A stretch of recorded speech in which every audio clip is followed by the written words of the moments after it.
It's time for Wimmera Football, and from the Warrack Eagles and the Warrack Herald newspaper is Scotty Stewart. G'day, Scotty. How are you?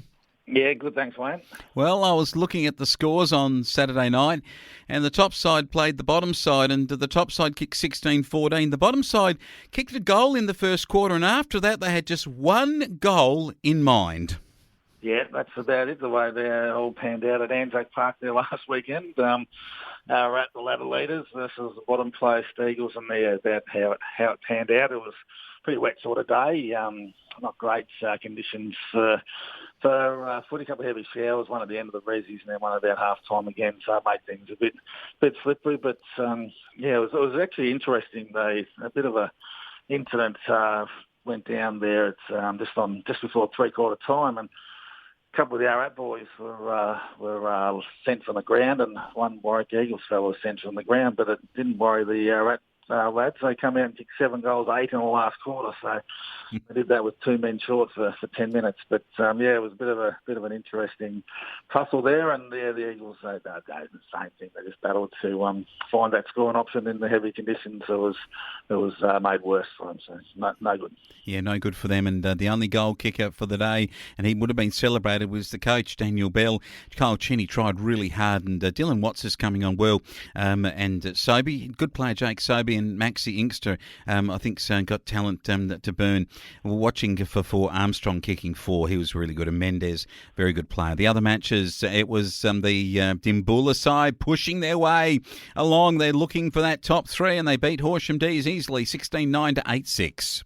Did it in the second quarter here, didn't they? They kicked 8 goals to 1, the Dimmy boys, and they after that it was pretty even, to be honest. Or over the last quarter they got away, but I see Billy Hayes made his way back into the Dimboola lineup last week after missing a few games, and kicked 4 goals, and I think he had 4 of those in the first half. So a good acquisition back into that team. But by looking at some vision of that team, he had that pretty well under control, especially in that second quarter. Though with those 8 goals, they had a bit of a breeze advantage behind them at City over there last weekend, and made the most of it. They did, and making the most of it. The Southern Mallee Giants at home at Beulah, 13-8-86 to beat Minya Matoa, 5-10-40. The Giants have now shown they've got the measure of the Boroughs this year. The Boroughs no good after half time, just 1 goal 6, and it was a 6-goal 5 on the other side of it. The Giants, I think, actually did what they had to do to run this game out, and great to see a win for them on their home deck against a side that, they've got to beat, and they don't want to be in that 4th place to have to play Minya Matoa in an elimination. Not looking that way for the Giants now, though. With that game up their sleeve, you think they're going to try and push well and truly for that top 3 berth, and push into the top 2 there. But with this win last week, I remember last week we were talking about it, and I was thinking it was going to be a real battle, this one, because the Boroughs had come off that big win, and the Giants, I think they were returning from a bye, weren't they? So they were a bit vulnerable, but no, 5 goals to 1 in the first quarter, and then, as you said there, they've held them to 1 goal in the second half, and I think the third quarter looks like she was pretty decisive too, 4 goals to only 1 point. So well and truly under control. It might have had a couple of key personnel missing, but come to play there last weekend on the home deck, but up at Beulah, and put in a big effort, didn't they? They did. Really good effort. Horsham Saints 10-11. Good effort over Stall. 4 goals 10. 6-goal margin. Easily to the Saints. Saints looking really good for top 3. Stall, I think, out of contention. Yeah, the Saints, they are, though. They just kept plugging along and kept ticking off the wins. I think that's their 4th in a row over the last month, and you can't do any more than that, can you? And they just kept pushing their way in second spot there at the minute, and going to play a major role later on. I see Mitchie Martin, he was the leading goal kicker for the Saints there on Saturday. So just keep spreading the load, the Saints, and it's just really paying off for them. Certainly is paying off for the boys from the Saints, and this week it's going to be another ripping game when we come up against the Southern Mallee Giants at Coghlan Park. It is match of the round. It's going to be a beauty, and your tip. Yeah, match of the round, isn't it? That you spot on there, Wayne. This will be a crack of a game at Coghlan Park. If I'm current form, you can't split either of them, can you? You take the earlier game, corresponding game earlier in the season, and the Giants, it was a one-sided affair up at Hopetoun, I think it was that day. But, you turn around and come back to Coghlan Park, and everyone in the Wimmera knows it's Horsham Saints and Coghlan Park, and Southern Valley Giants know better than anyone with how hard they are to toss on their home deck. But, asking for a tip, it's one of those ones where we flip the coin and hope it doesn't land on the side again. So she's going to be a cracker of a game, this one here, and without knowing, with the full lineups of each side, both are going to be pretty well equipped. But and just playing for the top two position, aren't they? For second place in this one here. So look. Go out in a bit of a limb, or say the visitors might get home in a kick.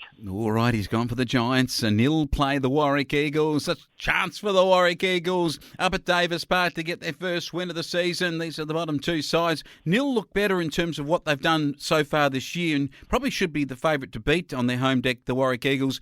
But across all four grades, I notice here, I reckon maybe apart from the 14s where the Warrack Eagles will probably easily get over Nil, but outside of that, the other games and this senior game are going to be all beauties. Yeah, it's going to be a good day's footy over at Davis Park there. It'll be played on a pretty good surface over there, I would imagine, and then the senior game there, should be a tight affair. The Eagles will be so keen to get that first win on the board, and they'll go in with a stronger lineup this week. They got their ruckman returns. Matty Johns, he was a bit of a laid out last week, so he's a pretty important player for the Eagles with his work around the ground. So that's a big plus for the Eagles to head over to Davis Park.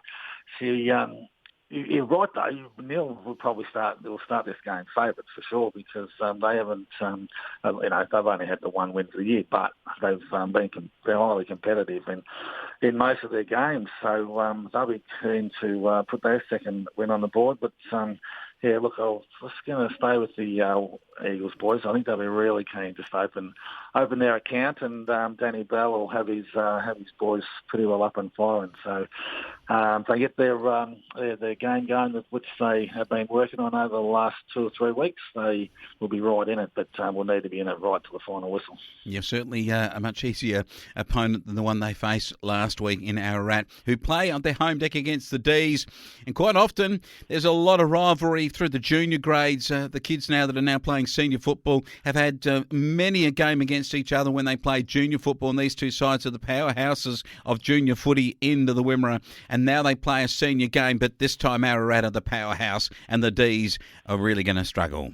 Yeah, it should be a good day right through one. It's at Alexander Oval with right from the under-14s right to into the senior game. But look, the senior game should be Ararat should continue on their winning way. They will go in with a couple short after last weekend against the Eagles, where there's a couple of reports come out of that game, and I see that the two boys from Ararat who were reported are missing from their lineup. So serving bit of a suspension. One boy there, he might be sitting out a couple of weeks from a hit last weekend, but they look to Ararat. They should have enough up their sleeves to handle Horsham, even though they will be a little bit undermanned. But seeing them first hand last week, they played pretty well as a team. Matty Wilder's got them pretty well firing, and from their defensive line right through to their attacking line, they have got most things covered, and I would think they would have most things covered in this match